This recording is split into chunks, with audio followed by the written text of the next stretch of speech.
So tariffs, daylight savings, NATO, astronauts stuck in space. The news out of the Oval as the markets were listening to it all. Plus, what do you think Vladimir Putin is thinking right now? We are asking a former KGB spy. That's topping the hill on NewsNation tonight.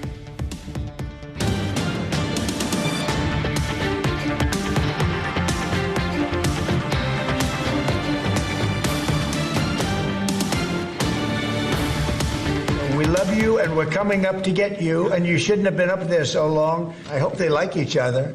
All right, so that was the message from the President of the United States today to those stranded astronauts out there in orbit. Now, whether you are living on the International Space Station or anywhere here on planet Earth, the news coming out of the White House had consequences by the hour. Hello, good evening. Welcome to Washington. I'm Blake Berman. This is The Hill on NewsNation. Tonight, the pause. The president stopping most tariffs against Canada and Mexico. But he also says come April 2nd, reciprocal tariffs are getting the green light. And he revealed that he told the leaders of America's top auto companies that they should not expect any more tariff relief. What was the reaction? I told them, that's it. This was a short-term deal. And they came back to me yesterday. They said, could we have some help on the tariffs because of the speed? And I said, look, I'm going to do it, but that's it. Don't come back to me after the April 2nd. Away from the cameras today, the president holding a meeting with his cabinet members and Elon Musk. Now a change in messaging as the president says the cuts and layoffs should be treated with a scalpel and not a hatchet. Also tonight, there was new fallout from the State of the Union address. Some Democrats wanting to take action against their own, the congressman who got kicked out of that speech. Our Joe Khalil with us in a moment on that development. But we begin tonight over at the White House with our Robert Sherman with the Doge dilemma and as some tariffs are now on hold. Robert? Hey there, Blake. Good evening. Trade and tariffs consuming much of the attention here at the White House today as the president announced constructive talks with Mexico, what he framed as progress when it comes to the slowing of the flow of fentanyl across the border. As such, there's a pause on tariffs when it comes to goods from Mexico protected by the USMCA agreement. Meanwhile, despite tough talk continuing between the U.S. and Canada, the president signing amendments in the Oval Office offering similar pauses and protection to goods from Canada to not disrupt too many industries as these negotiations continue. Those reprieves are in effect until April 2nd when reciprocal tariffs come down across the board. The president saying he doesn't want to cause too much short-term pain, but if there is any, he believes it's worth it in the long run. But this is something that we have to do. There'll always be a little short-term interruption. I don't think it's going to be big, but the countries and companies that have been ripping us aren't particularly happy with what I'm doing. But the United States will be very happy. Also, the president acknowledging another cabinet meeting with top secretaries and, you guessed it, Elon Musk, doubling down on his commitment to making the government more efficient, but insisting he doesn't want to cut too much. I want the cabinet members to keep good people. I don't want to see a big cut where a lot of good people are cut. I want the cabinet members to keep the good people, and the people that aren't doing a good job, that are unreliable, don't show up to work, etc., those people can be cut. The president telling cabinet secretaries to cut what is pragmatic, and if more cuts are needed, Doge will take a look at them. Blake? Robert Sherman live at the White House tonight. Robert, thank you. Another tumultuous day on the corner of Wall and Broad, even after President Trump delayed tariffs on most Mexican and Canadian goods. Markets did not recover. The three major indices closing in the red, the Dow dropping almost 1%, the NASDAQ now entering correction territory, down 10% from December's record highs, the S&P 500 down 1.5 points. President Trump this afternoon said he's not looking at the stock market to influence his decision on tariffs. Also tonight, the president delaying an executive order signing aimed at eliminating the Department of Education. Now, NewsNation was told the order would be signed today. But then the White House said it was being delayed to review the draft.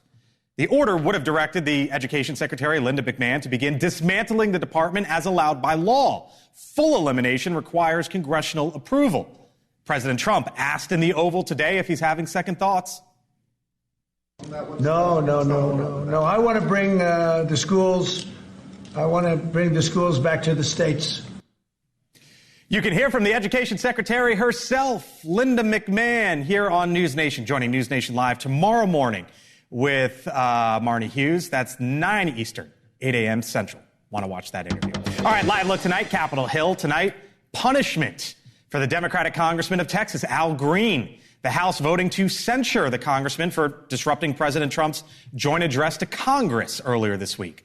The vote, 224 to 198. 10 Democrats joining Republicans for censure. Our NewsNation spoke to the congressman following that vote.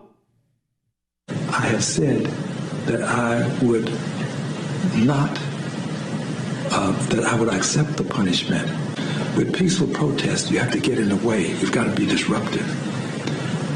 But you also have to be prepared to suffer the consequences for your action. So I was prepared to suffer the consequences. Congressman Green in his office today. Our Joe Kay with me here in studio. All right, so what does this mean? What comes next? So interesting that in this environment, Blake, as you know, we are in a divided, polarized situation. Oh, yeah. Anytime you get 10 Democrats voting with Republicans on anything, that is noteworthy, especially something the nature of this, calling out one of their own. Yeah, condemning one of their own formally for the record. So I want to get quickly to some of the sound. We talked to Congressman Ami Bera. He was one of the 10 Democrats who voted to censure. Congressman Green, take a listen. Got to keep the focus what Donald Trump is doing and so forth. Al Green is a friend. I support Al Green and so forth. But again, the caucus can't be a distraction. So he and others said, we can't have him be a distraction. We need to talk about the Department of Education. We need to talk about veterans being laid off, not Congressman Green. On the other side, had a lot of Democrats who said, look, maybe weren't happy with his protests. Some very much were. But they said this move, an actual censure, maybe went too far. Take a listen, Jamie Raskin now. Well, I think a lot of people would feel that Congressman Green went too far, and he was removed for it. In other words, there was a minor disruption, and he was removed. And so, you know, for the vast majority of Democrats, that was certainly enough. So, Blake, next week, some Republicans say this doesn't go far enough. They want to actually strip his committee assignments, Congressman Green. We will see if that happens coming up maybe Monday or Tuesday. Joe Khalil with us tonight. Joe, thank you very much. Appreciate it. Joining me now is Congresswoman Laura Gilland from the state of New York. The Congresswoman is one of the 10 Democrats who voted to censure Congressman Al Green. First time on the Hill, freshman Congresswoman. Thanks for being with us tonight. Thank you, Blake. Glad to be with you tonight. So tell me why you decided. You are one of the 10. Tell me why you decided to do it. Look, there is a certain level of decorum and civility that should be adhered to on the floor. If Democrats want Republicans to adhere to those standards, then we have to make sure our own colleagues adhere to the same standards. This is not unprecedented. Democrats censored Joe Wilson for yelling at President Obama on the floor, and I think that we should hold ourselves to the same standard. And look, the American people have indicated that their approval rating of Congress has never been lower. They want to see us working together and actually getting things done to improve their lives.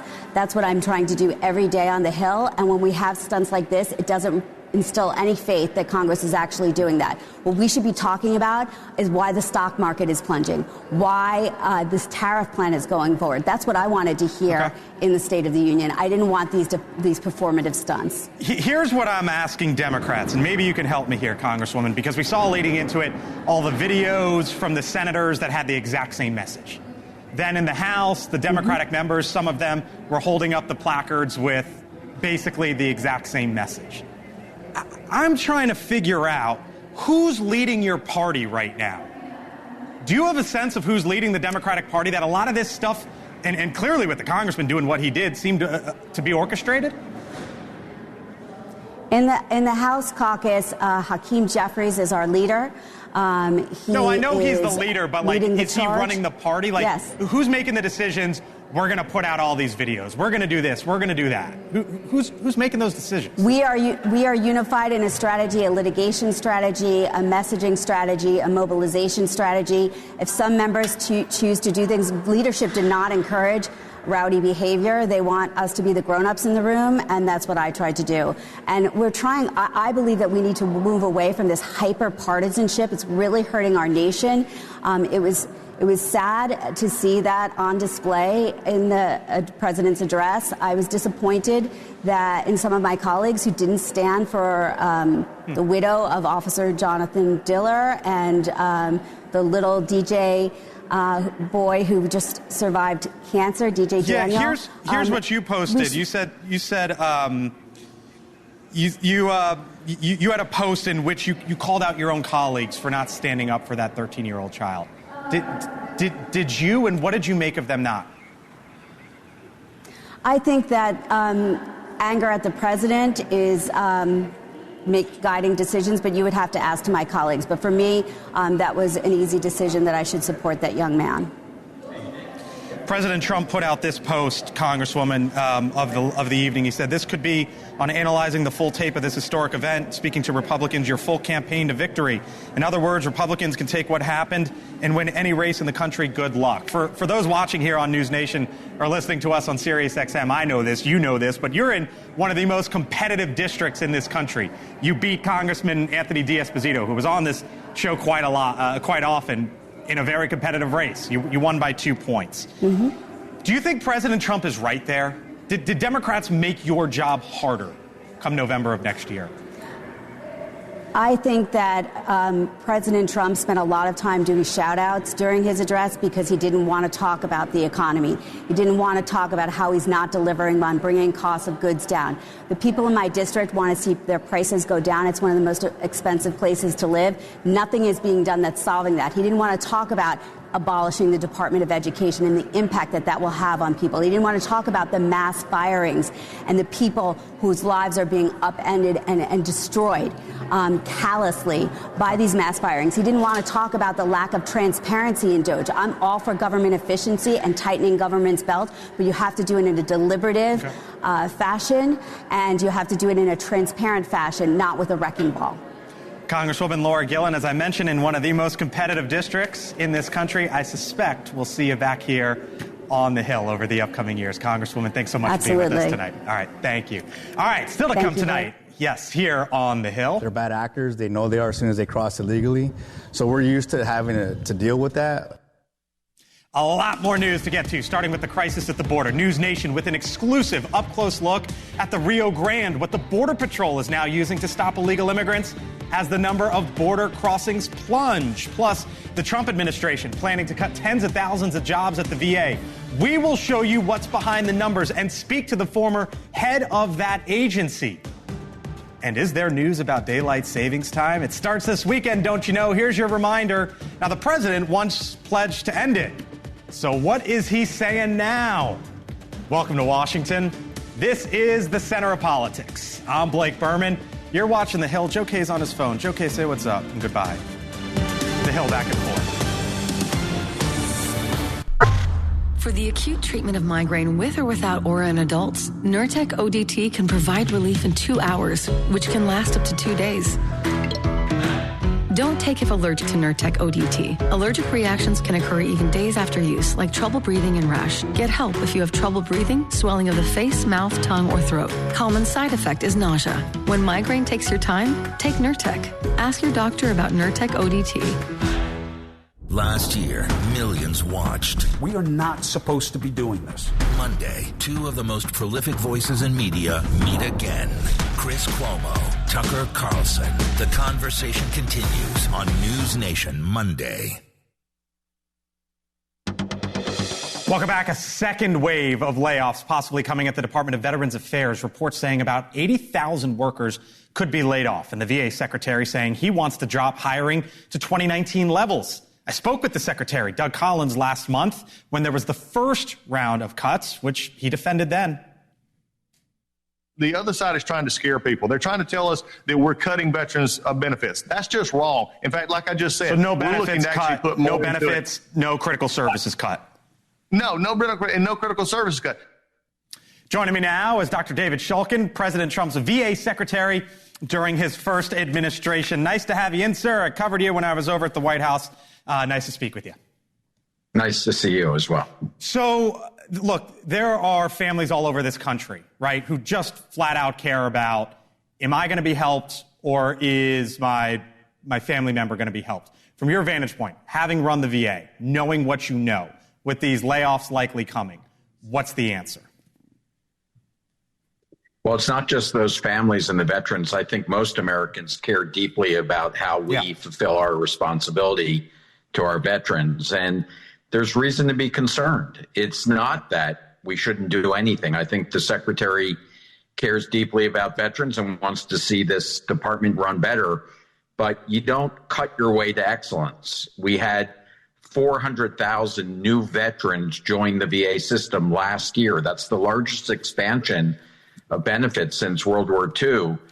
And doing that with 80,000 less people serving and not modernizing this department is going to be potential trouble. So when you started, Doctor, there were 381,000 employees at the VA. It went up to 473,000. And if you take out, cuts of 70, 80,000, it basically drops it back to the 2017 levels that you were at. So if it's at the same levels, and look, layoffs are awful. They impact people, they impact families, they impact children, right?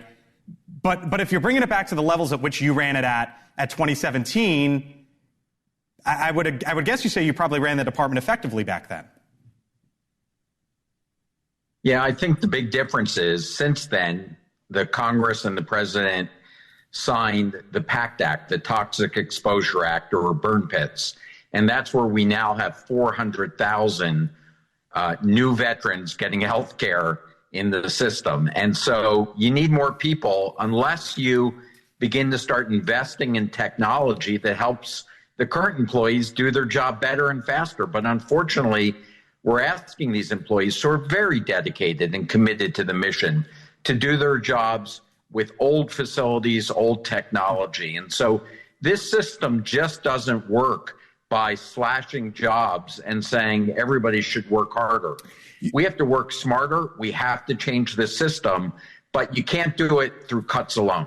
You said back in 2017 that the central office was too big, too bureaucratic. We need faster decision-making. We need faster decision-making authority. Do you still feel that way? Well, I do. Look, we need people who are taking care of our veterans. We don't need more bureaucrats. There's no question about that. This system is not performing at the level that it should. Veteran suicides are going up. We have tens of thousands of homeless veterans. There are 935,000 claims waiting to be acted upon in our benefit system. All of that's completely unacceptable. So looking at this system the way that the administration is suggesting is a good thing.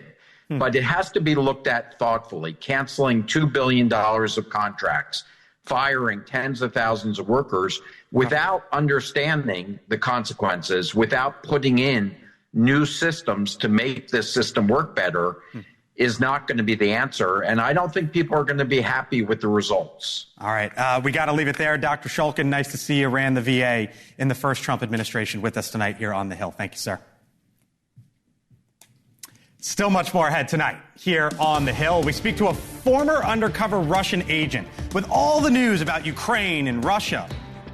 What do you think Vladimir Putin is thinking? We're asking a former KGB spy here on the Hill. And a live look right now at SpaceX in Texas. That is Starship. It is set to take to the skies in about 8 minutes' time. And when that happens here on the Hill, we will all watch it live together. Stay with us.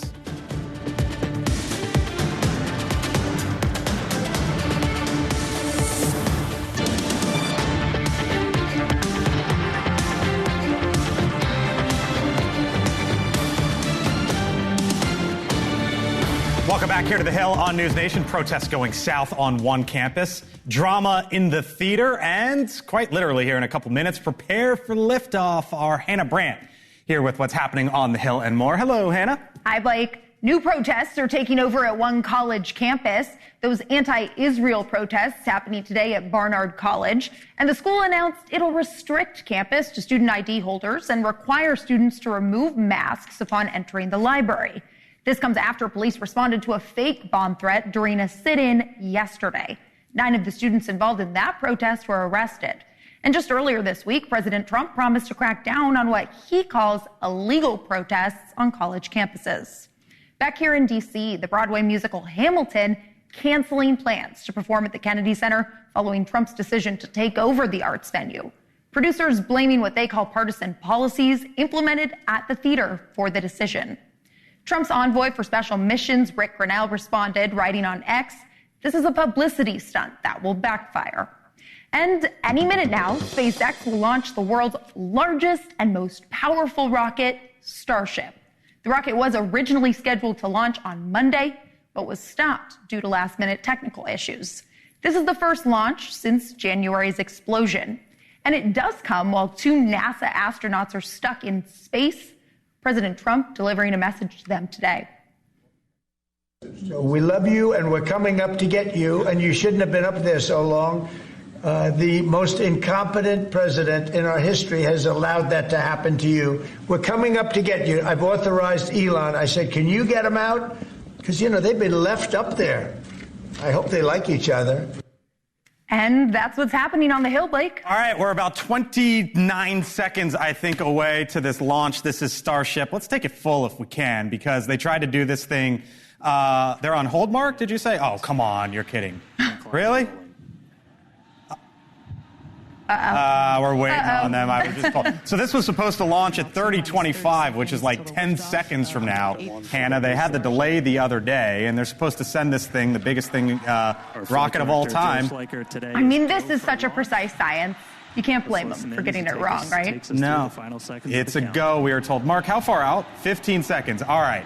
So they're delayed about 10 seconds here, whatever, who cares? This is cooler than anything I will say. So I'm going to stop talking for a second. Let's listen and look live. 2, 1.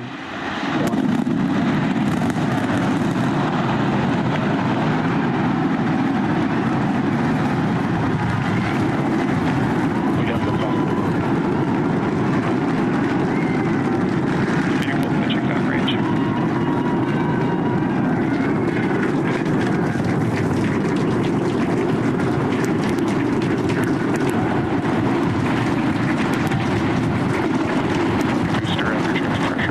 Starship launching there in Texas, Hannah. This is the 8th launch there. The 7th one didn't go according to plan. But who cares, really, because they learn something new every single time this happens. And this is the vessel that when it goes up, or the rocket that when it goes up, they try to send it right back down and catch it with the chopsticks. Right, which is so wild to watch that happen, those metal arms just catching this huge bottom part of the rocket. All right, we'll keep our eye on it. Hannah Brandt, thank you. Appreciate it. All right, still tonight here on the Hill, down in Texas, same state, by the way, much different issue, though. The governor, Greg Abbott, taking more action to help the Trump administration secure the southern border. Our Allie Bradley in Eagle Pass with what Border Patrol is up to now and some new changes there. Allie? Yeah, hey, Blake, we were actually able to jump on an airboat with Border Patrol today. The first time that cable news network has been able to do it in about a year. And despite the numbers being the lowest that they've ever been down here, the state of Texas is continuing to expand their barriers down here, and that includes that controversial buoy barrier there. Governor Greg Abbott doubling the length of that barrier there that you're looking at, of course, was a point of contention between the state of Texas and the Biden administration for years, but now he added another 1,000 feet of that barrier. So it's pretty impressive to see that in the middle of the water there now. But this area was pretty heavily exploited by the criminal cartels. I mean, we want to show you back in November of 2023 what we were witnessing. We were watching people being swept away in the Rio Grande. Babies were being washed away. We saw people literally lifeless, brought up to the shores of the river, resuscitated right in front of us and their children. And while we were here yesterday, Vice President Vance, of course, he was addressing the need for increased military presence here. Now, we want to show you what Border Patrol had to say about the cartel violence kind of ramping up. Take a listen to what an agent had to say today. We've seen assaults historically. We always have. Our agents deal with people that run from law enforcement like automatically. That's what they do, right? They're bad actors. They know they are as soon as they cross illegally. So we're used to having to deal with that. Are we seeing more of it now? Yeah, the traffic's changed a little bit. Absolutely.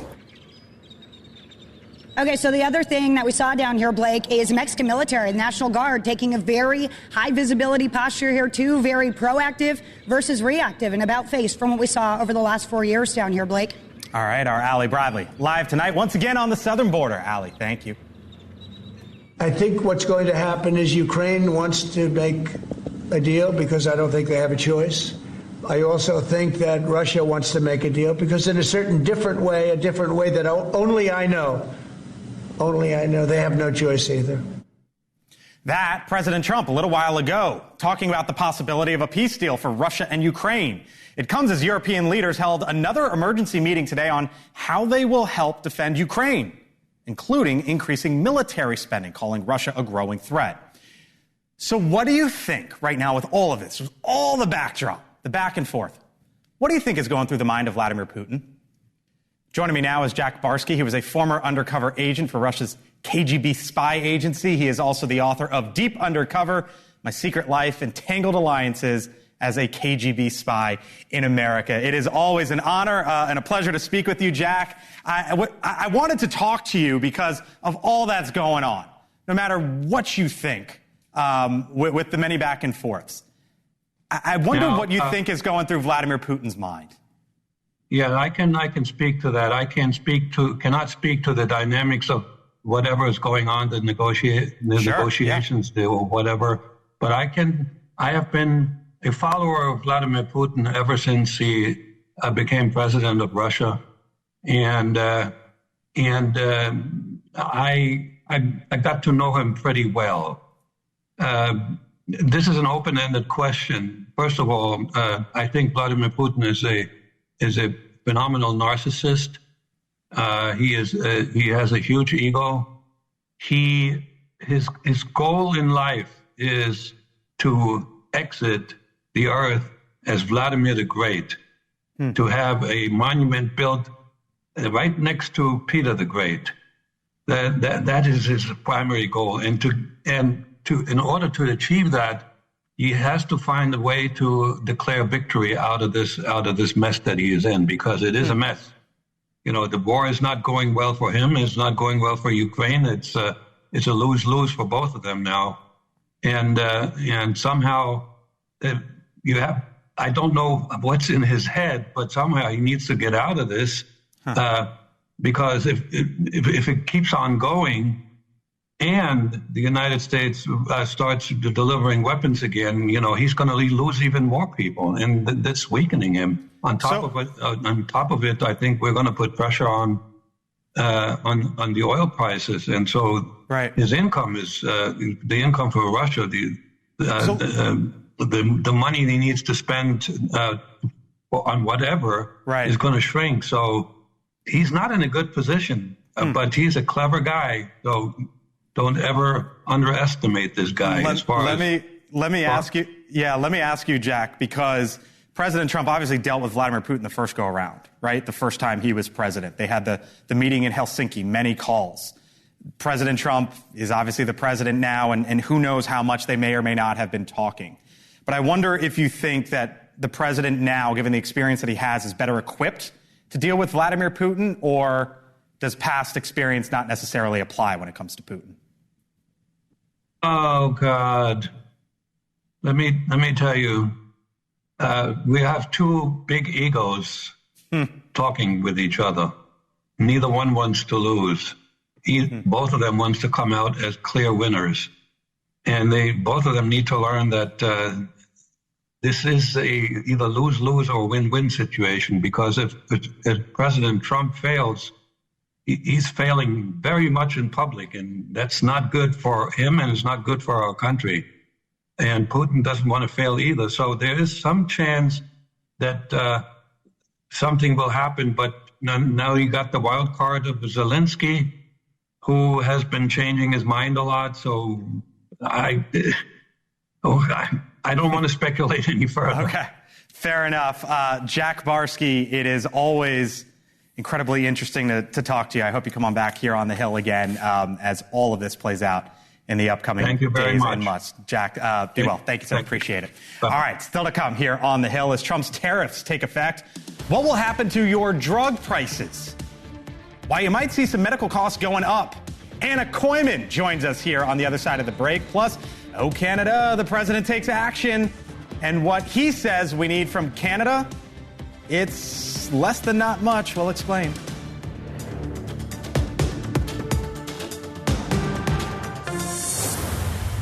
Last year, millions watched. We are not supposed to be doing this. Monday, two of the most prolific voices in media meet again. Chris Cuomo, Tucker Carlson. The conversation continues on NewsNation Monday. The details, wherever they take me, even face to face with a killer. What if being honest actually made things better? I have been honest. Watch Banfield, weeknights 10/9 Central, only on NewsNation. President Trump today announcing a pause on most of the tariffs against Mexico and Canada while saying his full plan, reciprocal tariffs, will go ahead on April 2nd. The president describing that as a big day for the country, as he put it, but also acknowledged you could feel some pain. This is something that we have to do. There'll always be a little short-term interruption. I don't think it's going to be big. Now, Bloomberg is reporting that Walmart, for example, is having trouble with Chinese suppliers eating the costs, the goods that come into the country. But what about the drugs that you take, the medicine that you take to help you stay healthy? What could happen there? Look who's here. It's time for Koyman's Corner. Anna Koyman, NewsNation Now weekend anchor. Anna, you've been looking into this, right? There's so many different facets, obviously, when you talk about a global trade war. But what did you find on our drugs, on our medicine? Yeah, and I think people who take a lot of medications, or maybe their mom does or their child does, are really going to be wanting to pay attention to all this. And I think we don't have a real clear picture of what the real impact is going to be, except we have got some research that's come to us from Black Book Research Group. And they say 7 out of 10 experts that they talk to agree that drug costs are going to go up by at least 10%, and that generic drugs are going to be more impacted than brand name drugs. Take a listen to one of the experts we talked to.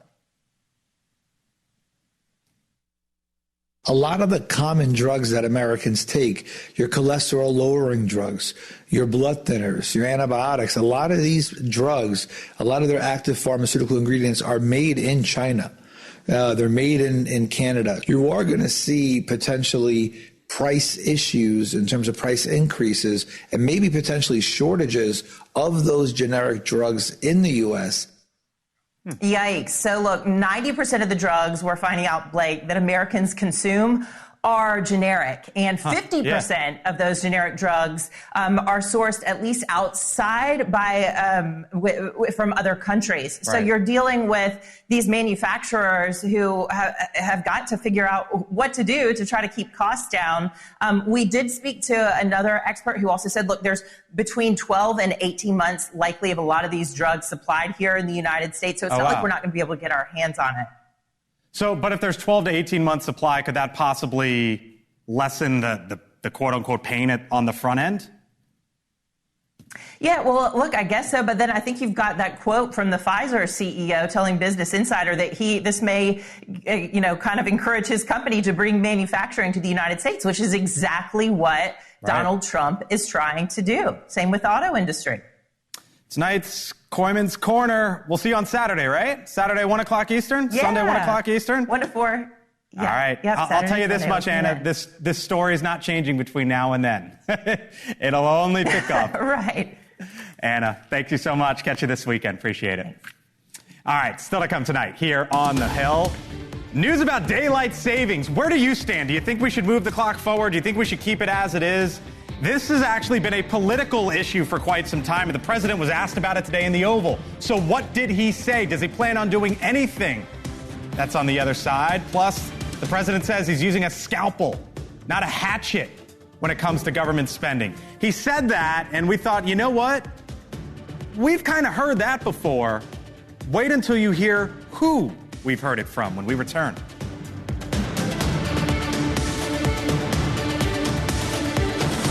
years, the MDA community has pushed the science, shifted the narrative, and established the field of neuromuscular medicine. And until that day when this is all a thing of the past, you couldn't stop us if you tried. Join us and celebrate 75 years of breakthroughs at MDA75.org.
Welcome back here to the Hill on News Nation. President Trump revealing today that he met with his cabinet and Elon Musk, as he says, that he wants to have a meeting like that every other week going forward. So is Doge's chainsaw being replaced? President Trump posting to social media in part, quote, as the secretaries learn about and understand the people working for the various departments, they can be very precise as to who will remain and who will go. We say the scalpel rather than the hatchet. Now, we have heard that language before, and it came from someone Donald Trump loves to bash. I think it's very important to reduce our deficit using a scalpel and not a machete. Whoa, what was that? President Obama back in 2011 as Washington was trying to cut spending and deal with ballooning deficits. Pretty similar phrase, different players, including the world's wealthiest man now holding that scalpel. Full panel here with me now, T.W. Origi, former communications aide to Senator Lindsey Graham, Scott Bolden, News Nation political contributor, Tiffany Smiley, former Republican Senate candidate in Washington State, and Brad Howard is a Democratic strategist. Hello to you all. We heard that phrase and we thought, wait a minute. We heard that before from your guy saying the same thing. Yeah, and I was working for the Blue Dogs then, back in Congress. We were giving him all kinds of authority to rein in spending, including, that's when we passed the pay-as-you-go law, which is still on the books today. There's the pay-go House rules. So Obama, he just learned the lesson of the 2010 midterm. So he was very committed to this because he had to run for re-election. And so it's interesting, the rhetoric worked. We didn't do much after that. They tried the fiscal commission, that failed. But, Trump is trying to figure out because people are mad. They're showing up at town halls and polling it suggests that he's losing support. There's lots of ways to go about this. I could say, wait a minute, if that was good enough for Barack Obama back then, why isn't it good enough for Donald Trump now? Because he's just coming along to use the scalpel as opposed to the hatchet or the chainsaw. It makes no sense. The issue for me is they are hurting their own constituents, and they're testing the limits of not just executive power, but how the limits of Donald Trump's support of those low propensity voters, those poor voters in the South, and he's got to be careful, and that's what you're really hearing from that. Besides, he maybe have a blossoming romance with Donald Trump. Who knows? They were buddy-buddy at the funeral. They were buddy-buddy at the funeral, and now they're using the same language. Hope springs eternal. I could then say to you, well, wait a minute. They're walking back some messaging there. They know they have a problem, right? They're seeing these town halls. No, well, are the town halls, the Democrats scrambling and paying people to show up and scream and yell? I assure you we're not that organized. It's the only thing you have. It's the only thing you have right now. But I will say Trump is a leader that comes in and gets things done, and he's not retracting anything. He's simply just saying, he's bringing a hatchet to it, and the communication has to be a little more delicate to the media and the American people. That's it. Obama obviously couldn't do it. So we need a hatchet to come in and fix the spending, the waste, the fraud, the abuse. No one's been able to do it before. Donald Trump will be able to do it. Is it just more delicate messaging, or is it something else? I think it's a little bit more delicate messaging because I think much of the problem has been communication more than the actual cutting itself. Look, Donald Trump has one term. He's got 4 years if he's lucky, 2 for sure. He needs to get moving if we're going to reduce the size of government in any real way. But I want to make a point here. Sure. This is currently, the presidency is at its weakest in history when it comes to the presidential control over who can be hired and fired in the federal government. Since the Chester A. Arthur administration, more and more shackles have been put on the presidency, and it is time to challenge them in the courts and in Congress, and we have to slash as much as we can. My heart goes out to those who've lost their jobs, but we cannot downsize government without people losing their jobs. There was a host of news coming out of the Oval Office today. I want to get to some of it. Let's actually start with daylight savings first. Tee that up real quick. So obviously we're turning the clocks forward this weekend, right? And the president was asked, where do you stand on daylight savings? Here he was. It's a 50-50 issue. And if something's a 50-50 issue, it's hard to get excited about it. I assume people would like to have more light. This is more political than people would realize, Brad. Yeah, I mean, look, also, this has been kind of Marco Rubio's thing for a very long time in Florida. I mean, obviously, Florida is the Sunshine State, and it makes me wonder if maybe Rubio's in his ear right now about something. Well, Chuck Grassley doesn't want this either. Correct. It's right? the farming Midwest states that have long opposed it, and it's more of the Sun Belt states that have wanted it. You see Arizona is one of the states that has it year-round already. Florida's talked about it. I think it's more of a tourism versus, agriculture debate, really. And I think most Americans are like, just tell us when to change your clocks. Yeah, but I don't think most Americans really understand the arguments on both sides. For me, I just want more sleep, and I always want to bring it back further. So explaining this issue to the American public and the technicalities of it is going to be real tough. I mean, he's right. It's a 50-50 issue. I think if states want to choose to move their clocks, they can. I don't think the federal government should do it, given the amount of disagreement and support on either side. Look, I always was like, keep it all year round until I heard the arguments from the ag community and from parents. It started to make a whole lot more sense. I understand. It really threw my toddler's nap times off. It's very hard. But it sounds like the president, who hit on a lot of issues at the State of the Union address the other night that were just wins, that are just political wins. Mm-hmm. He's not touching that. It doesn't sound well, is it really a priority? I mean, at the end of the day, there's real issues on the table. But I will say, living on the West Coast, it would help us out because we have to deal with Arizona and Boise, Idaho. So we deal with multiple time zones on the West Coast, more so than everyone on the East Coast. Here's the big difference. Congress tried this in 1974. It was so unpopular. They repealed it in 75. But that was before we had cell phones.